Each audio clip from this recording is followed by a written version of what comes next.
প্রিয় দর্শক শ্রোতাবৃন্দ, আসসালামু আলাইকুম। আশা করছি সকলে ভালো আছেন। স্টক ট্রেড সিক্রেট চ্যানেলের পক্ষ থেকে আপনাদের স্বাগত জানাই। আমি আজকে আপনাদের সামনে একটা গুরুত্বপূর্ণ ভিডিও উপস্থাপন করব। আশা করছি ভিডিওটা কিছুমাত্র হলেও উপকারে আসবে। আমি বেশ কয়েকদিন আগে একটা ভিডিও উপস্থাপন করেছিলাম, সেটার থাম্বনেল ছিল এরকম যে উত্থানে বাজার, সতর্কতা দরকার। এরপরে আরেকটা ভিডিও দিয়েছিলাম যে সূচক যেহেতু কমছে, এখান থেকে কতটুকু কারেকশন হতে পারে। তো সেই ভিডিও দুইটা আপনারা দেখে নেবেন যারা দেখেননি। আর আজকে যারা আমার এই ভিডিও দেখছেন তারা চাইলে চ্যানেলটা সাবস্ক্রাইব করতে পারেন। আমি এর যে হোম পেজ সেইখান থেকে এর ফান্ডামেন্টাল বিষয়গুলি যদি একটু বলি আপনাদেরকে, তাহলে অ্যাডভান্স তালিকায় এখানে দেখা যাচ্ছে যে 220টা স্টক অ্যাডভান্স ছিল এবং ডিক্লাইন অর্থাৎ দাম কমেছে 219টির, এবং আনচেঞ্জড ছিল 55টি স্টকের প্রাইস। আর টাকার অঙ্কে লেনদেন যেটা হয়েছে সেটা 564,41,00,000 টাকা, যেটা গ্রাজুয়ালি কমছে। এটা একটা অ্যালার্মিং বিষয়। তবে এইখানে ফার্মাসিউটিক্যাল সেক্টর ভ্যালুর দিক থেকে সবচেয়ে বেশি টার্নওভার হয়েছে ফার্মাসিউটিক্যাল সেক্টরে, সেটা 105,64,00,000 টাকা।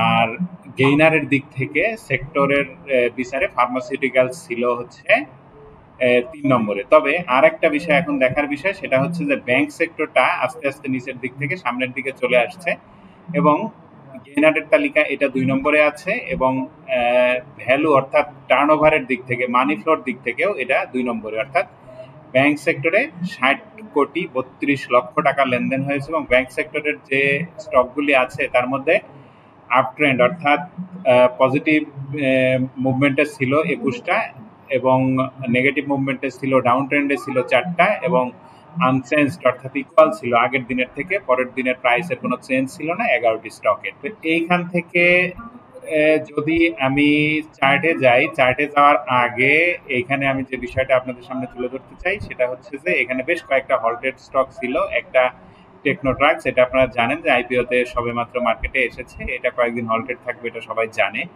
আরও বেশ কয়েকটা স্টক হল্টেড, সেটা হচ্ছে কোহিনুর, এনআরবি ব্যাংক এবং রংপুর ফাউন্ডারি।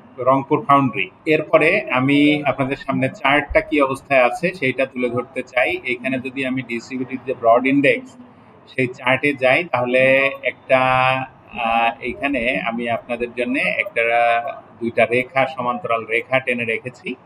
যেহেতু মার্কেটটা ডাউন ট্রেন্ডে আছে এবং আপ ট্রেন্ডে ছিল, আমি যখন এটা আপ ট্রেন্ডে ছিল এবং আরএসআই 70-র কাছাকাছি ছিল, 68 বা 67 এই দিকটায় ছিল, তখন আমি বলেছিলাম যে মার্কেট আপ ট্রেন্ডে বাজার, সতর্কতা দরকার। তার মানে সতর্ক মানে এই সময় ডাউন ট্রেন্ড হতে পারে। তো এটা 70 বা 71 এই দিকটা যেই আরএসআই এটা আবার ডাউন ট্রেন্ডে এসেছে। তবে একটা বিষয় এখানে বোঝার আছে এবং দেখার আছে, সেটা যদি আপনাদের সাথে একটু শেয়ার করি, তাহলে একটু খেয়াল করেন যে মুভিং এভারেজের যে ভ্যালু, এই ভ্যালুটা কিন্তু 5,460, আর গত মঙ্গলবারে এটা কিন্তু 5,460-এর নিচে সূচক চলে এসেছিল, কিন্তু ক্লোজ হয়েছে 5,483-তে।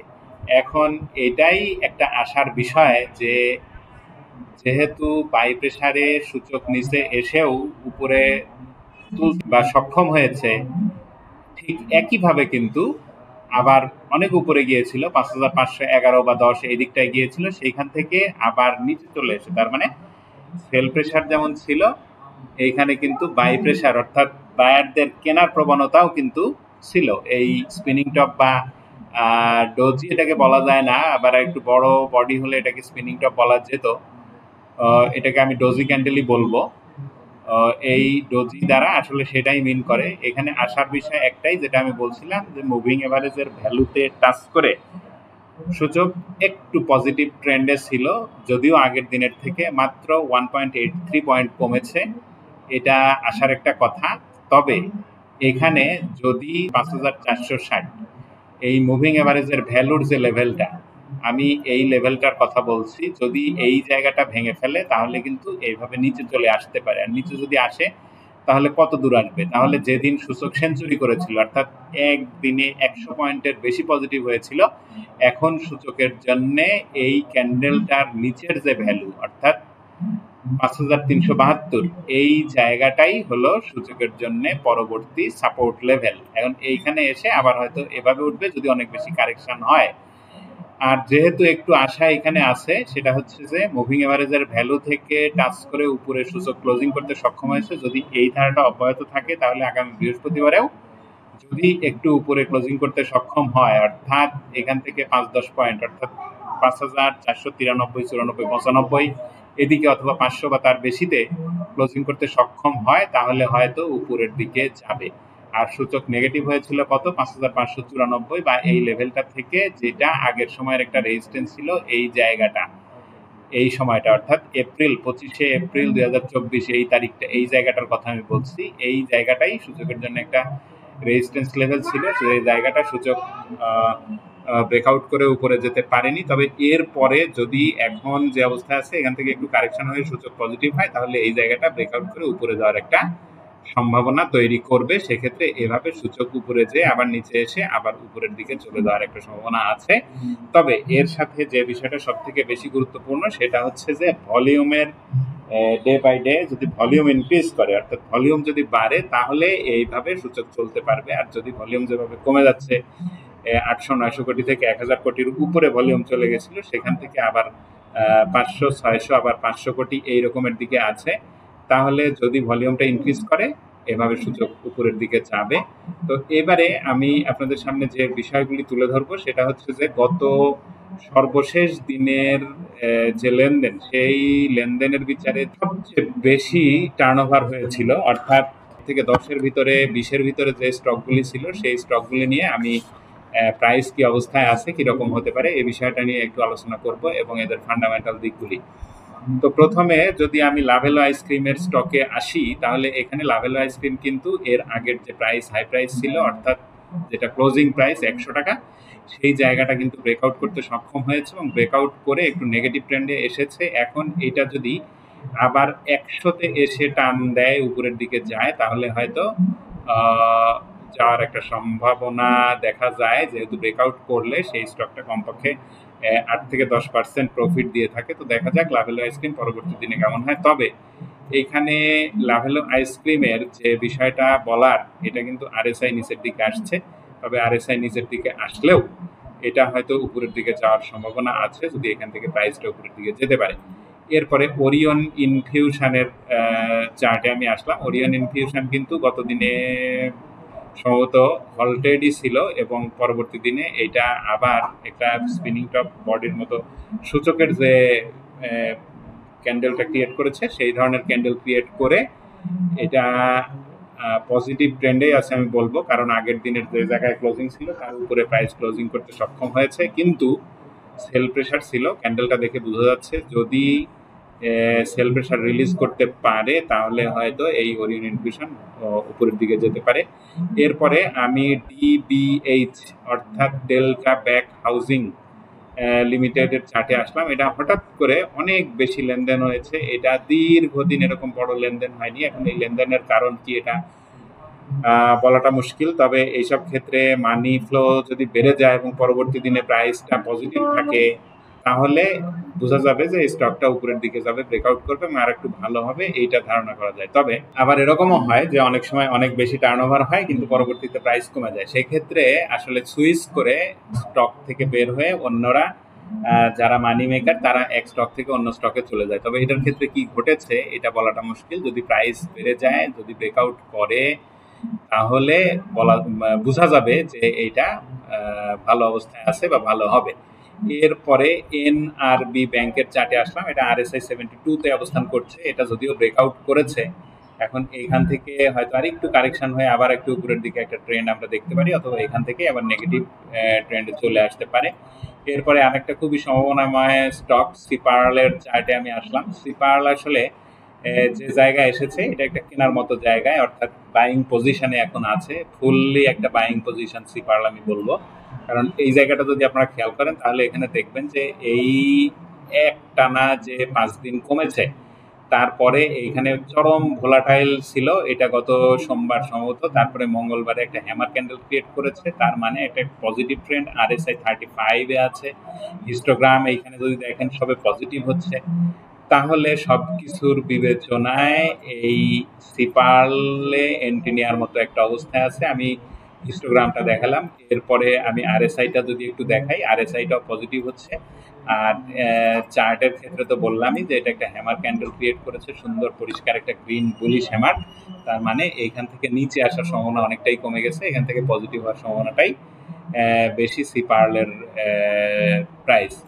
এরপরে স্যালভো কেমিক্যাল কিন্তু 42 টাকা বা 43 টাকা এই দিকটা থেকে 53 টাকা 54 টাকায় গিয়েছিল, তারপরে একটা নেগেটিভ ট্রেন্ডে আছে, যদিও এখানে একটা দ্ব্যর্থবোধক অর্থাৎ স্পিনিং টপ ক্রিয়েট করেছে, অর্থাৎ বায়ার সেলাররা শক্তিশালী সমান শক্তিশালী এটা দেখেই বোঝা যায়।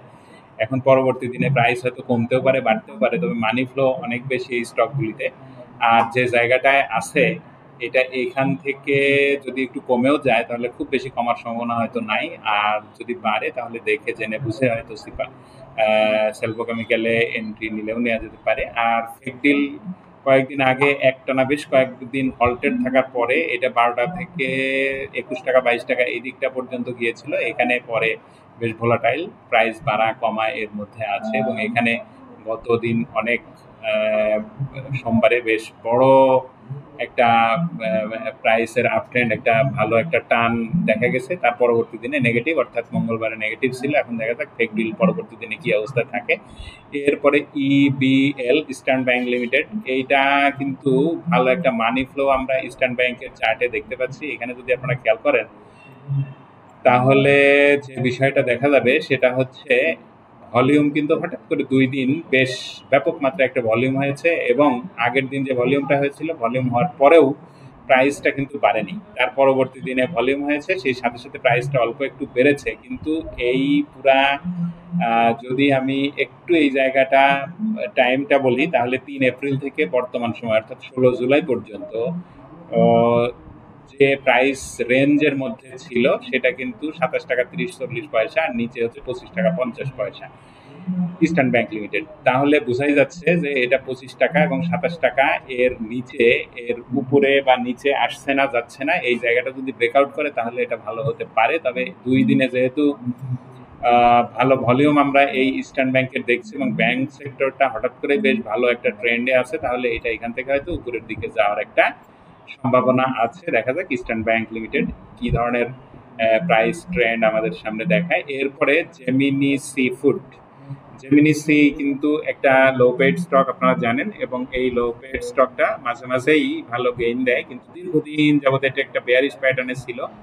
ঠিক ফেব্রুয়ারি মাস থেকে যদি বলি তাহলে জুন পর্যন্ত, 19শে জুন পর্যন্ত বেয়ারিশ প্যাটার্ন। এটা 19শে জুনে 216 টাকা বা 17 টাকা প্রাইসে ছিল, এবং ফেব্রুয়ারি শেষের দিকে এটা 432 টাকা, অর্থাৎ অর্ধেক প্রাইসে চলে এসেছিল, অর্থাৎ 50%-এরও বেশি কারেকশন হয়েছিল। এইসব জায়গাগুলি আসলে এন্ট্রি নেওয়ার জায়গা, কিন্তু আমরা যারা সাধারণ বিনিয়োগকারী ভয় পাই যে কমতে দেখলে যে স্টকটা আরো কমে যাবে, আরো কমে যাবে, আরো কমে যাবে, আর আমরা এন্ট্রি নেই না। কিন্তু যখন আমরা বেড়ে যায় তখন সেই স্টকটায় এন্ট্রি নেওয়ার জন্য পিছনে পিছনে দৌড়াই। তবে সেই বিষয়টা ভুলে যেতে হবে। এখন এই জেমিনি সি ফুড যে জায়গাটায় অবস্থান করছে এটা একটা রিস্কি জায়গা, আমি বলবো 313, 213 থেকে 313, মানে 100 টাকা গ্যাপ এখানে দিয়েছে। এই জায়গাটা কিন্তু এর একটা রেজিস্ট্যান্স জোন, তাহলে এটা একটা রেজিস্ট্যান্স জোনে অবস্থান করছে, বড় একটা প্রাইসের আপ ট্রেন্ড আমরা দেখেছি।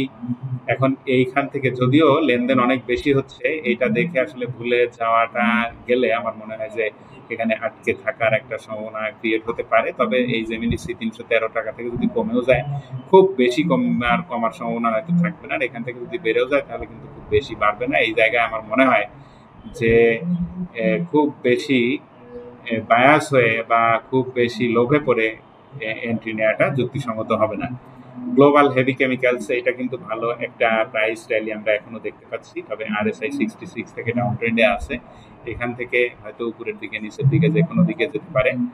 এরপরে এশিয়াটিক ল্যাব কিন্তু বড় একটা প্রাইস র্যালি আমরা দেখেছিলাম এই মার্কেটে আসার পরে। মার্কেটে 22 টাকা এসেছিল, সেখান থেকে 79 টাকা 80 টাকা এই দিকটায় গিয়েছিল, তারপরে এটা 49 টাকা থেকে আবার 59 টাকা 58 টাকা 59 টাকা এই দিকটায় গিয়েছিল, পরে ডাউন ট্রেন্ডে আছে। তারপর থেকে এখান থেকে হয়তো এটা পজিটিভ হবে অচিরেই, আগামীকালও এটা একটা পজিটিভ ট্রেন্ড আমরা দেখতে পারি, যেহেতু টপ 20-র মধ্যে অবস্থান। তারপরে স্ট্যান্ড ইন্স্যুরেন্স লিমিটেডেও কিন্তু একটা রিস্কি অবস্থানে আছে।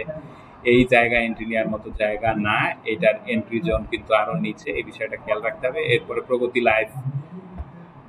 লাইফ কিন্তু ভালোই খেলা দেখাচ্ছে বিনিয়োগকারীদের। এইখান থেকে এটা একটা ডাউন ট্রেন্ডে আছে 140-42 থেকে, এটা যদি 130-32-এর দিকে আসে তাহলে হয়তো এন্ট্রি নেওয়া যেতে পারে। এখন 135-এ আছে। এরপরে ওরিয়ন ফার্মা এটা ভালো অবস্থানে আমি বলবো। এইসব জায়গায় এন্ট্রি নেওয়া যায়, এন্ট্রি নেওয়ার মতো জায়গায় আছে। আর যে জায়গায় আছে এখান থেকে কমলে হয়তো খুব বেশি কমবে না, 1 টাকা কমতে পারে। আর যদি বেড়ে যায় তাহলে হয়তো 5-6 টাকা 7 টাকা বেড়ে যাবে ওরিয়ন ফার্মা। সোনালী পেপার কিন্তু কয়েকদিন আগে 300 টাকার ঘরে এই দিকটায় ছিল, 284-85 এই দিকটায় ছিল। এইখান থেকে 317-18 330 টাকা পর্যন্ত গিয়েছিল। তারপরে একটা বেয়ারিশ প্যাটার্নে আছে। এটা যদি 301 টাকার নিচে প্রাইসটা চলে আসে এইখান থেকে তাহলে সমস্যা, আর যদি না আসে তাহলে হয়তো উপরের দিকে যাওয়ার একটা সম্ভাবনা আছে এই সোনালী পেপারে।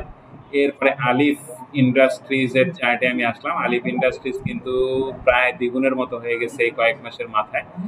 আর এইটা এখন যে জায়গায় আছে এটাও কিন্তু একটা এন্ট্রি নেওয়ার মতোই জায়গা আমি বলবো। কারণ হচ্ছে যে মুভিং অ্যাভারেজের ভ্যালুর নিচে যদি চলে আসে তাহলে দেখতে হবে কতটুকু নিচে আসে। খুব বেশি নিচেও যদি এসেও যায় তাহলে 110 টাকা বা এর নিচে আসার সম্ভাবনা আপাতত দেখা যাচ্ছে না আলিফ ইন্ডাস্ট্রিজের। এরপরে অগ্নি সিস্টেম কিন্তু খুব ভালো একটা স্টক। খুব অল্প সময়ে প্রতি মাসেই একবার এর ভালো একটা আপট্রেন্ড দেখা যায়। যদি আপনারা এই জায়গাটুকুই খেয়াল করেন তাহলে একটু দেখেন যে এইখানে ফেব্রুয়ারি মাসে বড় একটা আপট্রেন্ড হয়েছিল। তারপরে এইখানে এসে মে মাসে আরেকটা, এইখানে এসে জুলাই মাসে আরেকটা, এবং এইখানে দেখেন ছোট ছোট আপট্রেন্ড কিন্তু এর মধ্যে হয়েছে। যদি এগুলি জেনে বুঝে শুধু একটা স্টক এই অগ্নি সিস্টেমেই থাকা যায় তাহলে আমার মনে হয় যে ভালো একটা প্রফিট মেক করা সম্ভব হবে এবং রিস্কটা কম হবে। তবে এখন যে জায়গায় আছে 28 টাকা 30 পয়সা, এটা বাইয়ের জায়গা না। এটা দেখতে হবে যে এটা এখান থেকে কমে যাচ্ছে কিনা। এটা এখন যদি বেড়েও যায় তাহলে এটা একটা ব্রেকআউট লেভেল তার আছে, সেটা হচ্ছে 30 টাকা লেভেল। এই জায়গাটা কিন্তু ব্রেকআউট করে উপরে যেতে পারেনি, সেখান থেকে ডাউন ট্রেন্ডে আছে। এই জায়গাগুলি কিন্তু এর ব্রেকআউট লেভেল, এটা খেয়াল করতে হবে এই এরিয়াটা। তাহলে এই অগ্নি সিস্টেম এখন যদি মুভিং অ্যাভারেজের ভ্যালু 27 টাকা 60 পয়সার নিচে নেমে আসে এবং এটা যদি 25 টাকায় হয়তো পাওয়া যাবে না, 26 টাকা বা 26 টাকা 30 পয়সা 40 পয়সা পাওয়া যায় তাহলে এটা এন্ট্রি নেওয়ার মতো জায়গা। এই বিষয়টা আপনাদের খেয়াল রাখতে হবে এই অগ্নি সিস্টেম। তো ধন্যবাদ সবাইকে আমার ভিডিও দেখার জন্য। যদি ভিডিওটা ভালো লাগে তাহলে লাইক দিতে পারেন এবং শেয়ার করতে পারেন এবং কমেন্ট করে জানাতে পারেন আপনাদের ভালো লাগা মন্দ লাগা। ধন্যবাদ সবাইকে, ভালো থাকবেন।